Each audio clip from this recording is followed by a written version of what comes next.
પંચમહાલ જિલ્લા પોલીસ અધિક્ષક ડોક્ટર હરીશ દુધાતના માર્ગદર્શન હેઠળ લોકલ ક્રાઇમ બ્રાન્ચ એલસીબી દ્વારા 13 તુજકો અર્પણ કાર્યક્રમ યોજી અરજદારોના ગુમ થયેલા મોબાઈલ પરત કરવામાં આવ્યા હતા.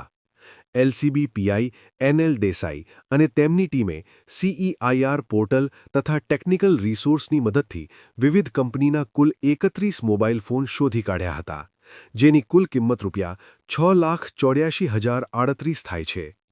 આ તમામ મોબાઈલ ફોન તેના મૂળ માલિકોને સોંપવામાં આવતા અરજદારોએ પંચમહાલ પોલીસનો આભાર માન્યો હતો.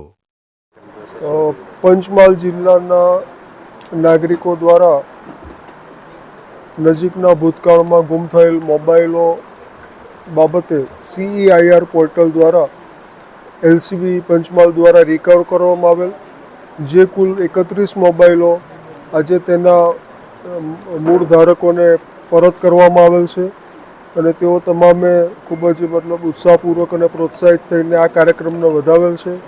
આગામી સમયમાં મોબાઈલ ગુમ થાય અથવા મળી આવે તો શું કાર્યવાહી કરવાની એ બાબતે પણ એ લોકોને સમજ આપવામાં આવેલ છે અને આગામી સમયમાં પણ આ પ્રકારનો 13 તુજકો અર્પણ કાર્યક્રમનો જે અભિગમ છે હકારાત્મક એ ચાલુ રાખવામાં આવનાર છે.